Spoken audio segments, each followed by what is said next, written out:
만 255년 가을 한국 콘텐츠 산업의 심장을 겨누는 한 가지 질문이 조용하고 날카롭게 던져졌습니다. 하나의 콘텐츠는 과연 누구의 것인가? 우리는 지금 단순한 프로그램을 보고 있는 것이 아닙니다.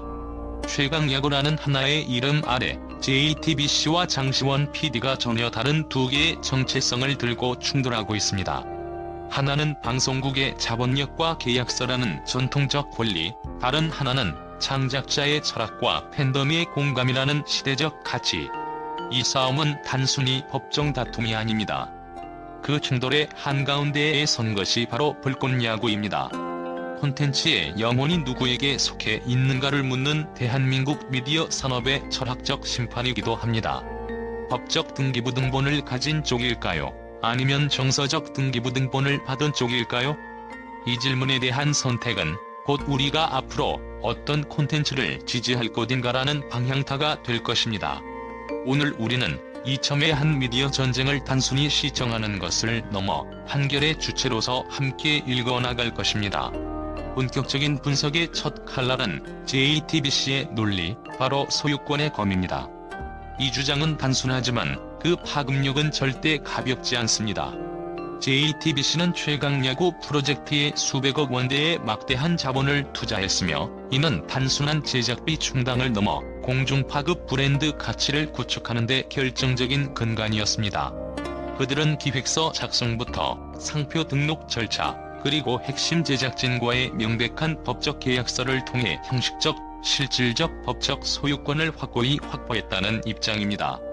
이 주장 속에는 위험을 부담하고 투자한 자가 콘텐츠의 최종 주인이다라는 전통 미디어 산업의 불변의 논리가 강력하게 흐르고 있습니다. JTBC가 의지하는 핵심 법적 근거는 저작권법 제2조 및 상표권에 있습니다. 이 법리는 방송사처럼 거대 자본과 시스템이 투입된 저작물의 경우 실질적 제작자가 아닌 법인이 최종 저작권을 갖는다고 명시합니다. JTBC는 불꽃야구를 자사의 포맷, 등록된 상표, 그리고 구축된 핵심적인 출연진의 서사적 연속성을 무단으로 도용한 저작권 침해의 산물로 해석합니다. 따라서 방송 금지 가처분을 신청한 것은 기업 자산 보호를 위한 당연하고도 정당한 법적 방어 조치라고 항변하는 것입니다. 특히 2023년 한국방송산업진흥원 보고서에 따르면 종편의 대형 콘텐츠 투자액 중 80% 이상이 소유권 확보를 전제로 진행되고 있음을 감안할 때 JTBC의 이 소송은 향후 미디어 산업의 대규모 투자 안정성을 확보하려는 거시적 포석의 성격이 짙습니다. 투자 리스크를 감수한 주체가 권리를 주장하는 것은 자본주의 시스템에서 합리적인 행위로 간주될 수밖에 없습니다. 하지만 여기서 우리는 질문을 던져야 합니다. 법적으로 자산을 소유한 자가 그 콘텐츠의 영혼까지도 소유할 수 있을까요? JTBC의 논리는 합리적이지만 법적 논리가 언제나 시청자의 감성적 공감까지 설득할 수 있는 것은 아닙니다. 특히 현대 콘텐츠 생태계는 창작자와 팬이 직접 소통하는 팬 중심적, 창작자 중심적 플랫폼으로 급격히 이동하고 있습니다. 이제 단순히 만든 자가 아니라 서사를 함께 완성한 자가 주인이 되는 시대의 흐름 속에서 JTBC의 소유권 칼날이 이 변화된 생태계에서도 여전히 절대적인 설득력을 유지할 수 있을지는 미지수입니다. 전통의 논리가 창작의 감정적 연결성과 정면 충돌했을 때 과연 누구의 손을 들어줘야 하는가? 이 질문은 피할 수 없는 시대의 법적 리트머스 시험지가 되었습니다. 이번엔 반대편, 창작자 장시원 PD의 논리를 바라볼 차례입니다. 그가 꺼내든 것은 칼이 아닌 창의성의 방패입니다. 전통에 맞서는 창작권이라는 새 시대의 정신이며 이는 단순히 개인의 권익을 넘어 독립창작 생태계의 존립을 묻는 중대한 도전입니다. 장 PD는 최강야구의 외형이 아닌 그 안에 담긴 영혼을 만든 것은 우리라고 주장합니다. 하나의 콘텐츠가 어떻게 존재하게 되었는가에 대한 본질적인 질문을 담고 있습니다. 그가 주장하는 창작권은 단순한 권리가 아닙니다. 그는 최강야구의 핵심을 이루는 지할 승률 롤, 선수 내러티브 구성 방식, 리얼 다큐 승부 형식이라는 독창적인 조합이야말로 자신의 창조물이라고 강조합니다. 이 세 요소의 조합은 단순한 프로그램의 틀이 아니라 철학이자 정체성, 그리고 감정의 설계도였다는 것입니다. 특히 7할 승률이라는 가혹한 전술적 조건을 부여하여 선수들의 절박한 서사를 극대화한 것은 단순한 아이디어를 넘어 감동을 생산하는 알고리즘을 설계한 창작자의 지문으로 해석됩니다. 법적으로 촬영된 영상의 권리가 JTBC에 있다면 그 콘텐츠의 서사적, 기획적 DNA는 누구의 것일까요? 장 PD는 스스로를 원시 저작권자라 규정하며 포맷 자체가 JTBC에 양도된 적 없으며 불꽃야구는 자신이 창조한 방식에 대한 정당한 정신적 후속작이라고 강변합니다. 여기서 주목할 점은 법률이 점차 콘텐츠의 조합적 창의성까지 인정하는 방향으로 진화하고 있다는 사실입니다. 한국 법원은 과거 아이디어 자체의 보호를 극도로 제한해왔지만 최근 판례 경향은 구체적인 구성 요소를 일정한 순서와 방식으로 결합하여 독창성을 발휘했을 때 그 조합에 대해서는 저작권을 인정할 가능성을 열어두고 있습니다.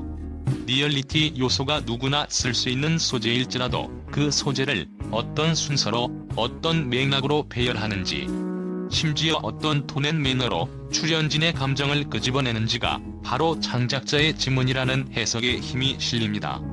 결국 불꽃야구는 단순한 모방일까요? 아니면 창작자의 서사적 정신을 계승한 진화일까요? 이 논쟁은 콘텐츠의 주인을 어떻게 정의할 것인가에 대한 시대적 요구로 이어지며 계약서에 명시되지 않는 창작자의 보이지 않는 노동 가치에 대한 중대한 인식 전환을 요구하고 있습니다. 이 싸움은 자본이 지배하는 종속적 창작의 시대를 끝내고 창작자가 주도하는 독립적 생태계를 열 것인지에 대한 전술적 분기점이 될 것입니다. 법정의 판결이 내려지기 전 이미 대중은 자기만의 판결을 내리고 있었습니다. 우리는 그것을 팬심의 법정이라 부르며 놀랍게도 이 법정에서는 이미 확연한 결과가 나왔습니다. 숫자는 거짓말을 하지 않기 때문입니다. JTBC가 제작한 최강야구 시즌3은 화려한 이름과 방송사의 지원에도 불구하고 시청률이 고작 1%대에 머물며 팬들의 차가운 반응을 입증했습니다. 반면 장시원 PD와 김성군 감독이 선보인 불꽃야구는 유튜브라는 개방형 플랫폼에서 방송 24화 기준 20만 명에 육박하는 동시 접속자를 기록하는 기염을 토했습니다. JTBC가 기록한 1%대의 시청률은 전통적인 케이블 방송 환경에서 브랜드만으로는 콘텐츠의 영혼을 담보할 수 없다는 치명적인 메시지를 던집니다. 이는 막대한 광고비와 편성력을 가진 대형 플랫폼이 시청자들의 적극적인 외면에 직면했음을 의미합니다. 수많은 뉴스와 분석 기사들은 이 수치를 JTBC의 내러티브 연속성 훼손에 대한 시청자의 직접적인 반응으로 해석했습니다. 시청자들은 프로그램의 껍데기가 아닌 서사적 진정성을 찾아 이동하는 대규모 군중의 움직임을 보여준 것입니다. 반면 유튜브라는 경계가 없는 개방형 플랫폼에서 불꽃야구가 기록한 20만 명에 육박하는 동시 접속자는 충성도 높은 팬덤의 결집력이 자본의 힘을 능가할 수 있음을 입증한 전술적 승리입니다. 이 숫자는 단순히 프로그램을 시청하는 것을 넘어 실시간으로 참여하고 반응하며 공감하는 능동적 소비를 의미합니다. 이들은 배경음악처럼 흘려듣는 시청자가 아니라 경기 시작 시간을 기다리고 채팅창에서 함께 호흡하며 콘텐츠의 부활에 투자하는 슈퍼팬들입니다. 이들은 JTBC의 브랜드 이름이 아닌 처절하게 던졌던 투수의 눈빛, 경기 후 눈물을 흘리던 감독의 얼굴, 승리를 위해 흙바닥을 굴렀던 선수들의 투혼을 만든 감정의 기억을 따라갔습니다. 팬들은 그렇게 말하고 있는 것입니다. 법적인 등기부등본은 JTBC에 있을지 모르지만 우리의 마음속 등기부등본은 장시원에게 있다. 이거대한 정서적 지각 변동은 대중의 선택이 곧 콘텐츠의 진짜 주인임을 선언하는 판결문과 같습니다. 결국 팬들이 인정한 진짜 주인은 브랜드가 아니라 그 영혼을 불어넣은 창작자였으며 이 정서적 소유권의 힘이 방송가에 전례 없는 충격을 던지며 법적 논리를 압도하는 현대 미디어의 핵심 가치로 부상하고 있습니다. 이는 단순한 흥행의 차이를 넘어 콘텐츠 권력의 축이 시청자와 창작자 연합으로 이동했음을 보여주는 결정적인 증거입니다. 단순히 재미있거나 익숙해서 팬들이 창작자를 선택한 것이 아닙니다. 그 선택의 근원에는 정서적 소유권이라는 깊은 감정이 숨어 있습니다. 이는 계약서에도 법적 소송에서도 언급되지 않는 영역이지만 콘텐츠가 생명력을 유지하기 위해 반드시 필요한 보이지 않는 진짜 자산입니다. 정서적 소유권은 단순한 프로그램 선호를 넘어선 준사회적 관계의 형성으로 이해되어야 합니다. 팬들은 최강 야구의 선수들을 단순히 출연진이 아닌 성장하는 동반자로 인식했습니다. 특히 은퇴 후 절박하게 복귀를 꿈꾸는 중년 선수들의 모습은 시청자 개개인의 삶의 좌절과 희망에 깊숙이 공명했습니다. 장 PD의 연출은 이들의 투쟁과 고통, 그리고 작은 승리를 가감 없이 보여주는 고통의 미학을 따랐고, 이는 팬들로 하여금 내가 이 드라마의 주주이자 공동 창작자라는 심리적 착각을 불러일으켰습니다. 이 투자된 감정적 자산이야말로 JTBC의 수백억 원짜리 투자보다 훨씬 강력한 콘텐츠의 생명선이었으며, 이 정서적 지분은 팬덤의 이탈을 막는 방어막이 되었습니다. JTBC의 새 시즌이 1%대로 추락한 것은 단순한 포맷의 이탈이 아니라 진정성 필터의 부재를 의미합니다. 장 PD의 오리지널 팀은 경기력의 우수함이 아닌 간절함이라는 비가시적 자원으로 승리했습니다. 그러나 JTBC 시즌3은 성공한 브랜드의 후광을 등에 업고 다시 잘 될 것이다라는 안일한 기획에 머물렀다는 비판을 받았습니다. 창작자가 떠난 자리에는 연출의 빈 공간이 생겼고, 이 공간을 메운 것은 섣부른 캐릭터 소비와 과도한 감성 연출이었습니다. 팬들은 즉각적으로 이것은 진짜가 아니다라고 판단했습니다. 시청자는 이제 기만당하기를 거부하며 위장된 서사와 자연스러운 서사를 귀신같이 구분해냅니다. JTBC는 법적 상표를 가졌지만 진정성 상표권은 장 PD에게 남아있었던 것입니다. 더 큰 문제는 JTBC의 행보였습니다. 지속적인 저작권 주장, 경쟁 콘텐츠에 대한 방송 금지 가처분 신청, 공개적인 법적 공격 등의 움직임은 팬들에게 창작자를 억압하는 대기업의 갑질로 비쳤습니다. 이 법적 행보는 정서적 소유권 이탈을 가속화한 결정적인 패착이었습니다. 팬들은 이미 창작자에게 감정적으로 경도된 상태였고, JTBC의 가처분 신청은 자본이 창작을 억압하는 폭력이라는 프레임을 공고히 했습니다.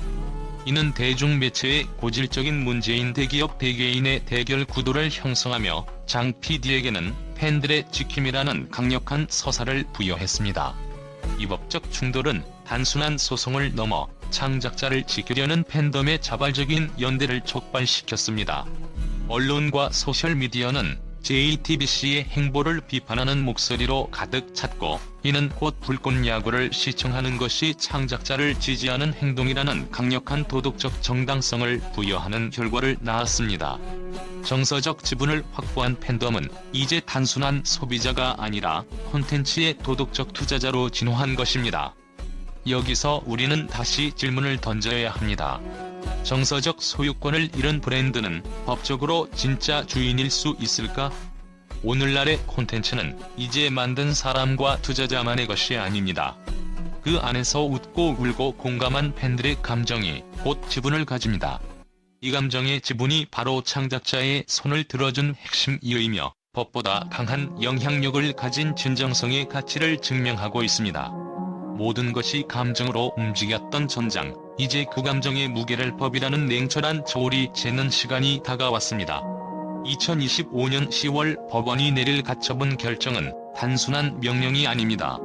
그것은 한 시대의 질문에 대한 공식적인 대답이며, 대한민국 콘텐츠 산업 전체를 흔들 수 있는 중대한 선례의 문을 여는 열쇠가 될 것입니다. 가처분 인용, 즉 JTBC의 손을 들어줄 경우 법은 소유권 중심의 전통 논리를 다시 한번 확인해주게 됩니다. 이는 방송국이 투자하고 제작한 콘텐츠에 대해 형식적인 계약과 등록 절차만으로 완전한 권리를 보장받을 수 있다는 강력한 신호로 작용합니다. 결과적으로 앞으로 수많은 독립 창작자들은 자신의 아이디어를 어디까지 보호받을 수 있을지 그 한계선이 명확히 그어지는 상황을 맞이하게 됩니다. 창작자 개인의 독창적인 포맷이 프로그램 포맷이라는 법적 보호의 사각지대에 놓일 위험성이 더욱 커지는 것입니다. 가처분 기각, 즉 장시원 PD 측에 손을 들어줄 경우 이는 창작자의 기획력, 연출 철학, 포맷 설계 자체가 법적으로 보호받을 수 있다는 전례 없는 인정을 의미합니다. 창작자 중심 생태계 가능성을 법이 확인하는 순간이며 수많은 독립 제작자들이 법적 희망을 품을 수 있는 것에 대한 전환점이 되는 것입니다. 이것은 단순한 프로그램 하나의 승패가 아닙니다. 법원이 선택한 그 한 줄의 문장이 앞으로 10년의 산업 지형을 바꿀 수도 있습니다. 법은 결국 문서와 조항 위에 존재하지만 콘텐츠는 눈물과 박수, 공감과 감동 위에 존재합니다. 10월 법의 판결은 끝났지만 여러분의 마음속 법정에서는 어떤 판결이 내려졌습니까? 이야기의 진정성을 선택했고 그 진정성은 장시원과 불꽃야구에 있었다는 팬들의 판결이 결국 최종적인 승자가 될 것인가? 우리는 지금 역사의 한가운데 서 있습니다. 법의 판결을 넘어 당신의 판결은 무엇입니까?